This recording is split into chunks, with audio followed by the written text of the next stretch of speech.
Hello, I'm Dana Cowley, your host for Charter Local Edition Northwest, and today we're in Olympia, Washington, covering the 2015 legislative issues. My guest today is Republican Representative Matt Manweller. He's from Ellensburg. Thanks for joining us, Matt. My pleasure. I think it's important before we start to tell our viewers that you're also a college professor at Central Washington University, and you teach political science and economics. I do, yeah. I teach at Central Washington University, and I take a leave of absence in the winter to come legislate. And so that helps give you some perspective when we talk about transportation, gas tax, and the budget. It does. It really does.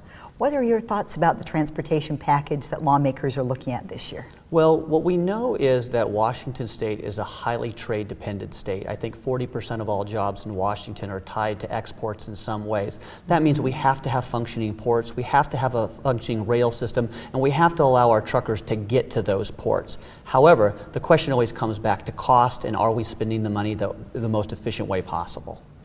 What do you think the best options are to support those things you're talking about, also to support a growing population?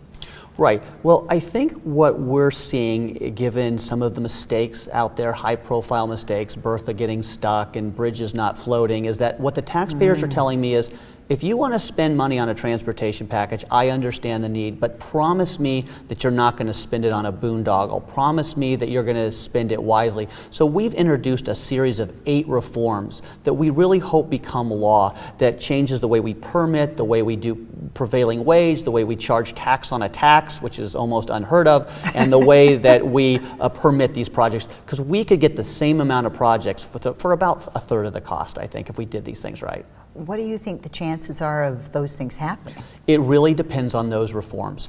The Senate sent over 8 reforms, and it passed out in a bipartisan manner. If the House leaves those reforms in place, it could pass. If the House strips out those reforms, I think it's not going to pass. You know, it's historically over the years we've talked a lot about gas taxes, and Washington has always turned to a gas tax to fund many things, particularly transportation for our agriculture products. How do you think that affects the overall economy? What's your opinion about that as an educator? Well, every dollar spent here is not spent somewhere else. So when we raise the gas tax $15 billion, that means there'll be $15 billion of less consumer spending, but there could be $15 billion more construction spending. The loss is in the bureaucracy. What if we take $15 billion out of the consumer sector, we spend $3 billion of it on paperwork, and then we only spend $12 billion in the construction sector? That's what we economists call dead weight loss. We just lost $3 billion.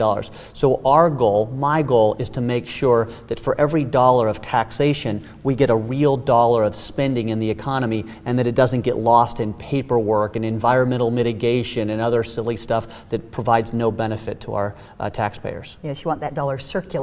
Exactly. You could be an economist. Well, no, that would not be good. But turning now to the budget, what's your anticipation for what you expect to see out of the budget and what that will mean for the average citizen in our state? Well, we have $37 billion to spend. That's $3 billion more than we had 2 years ago.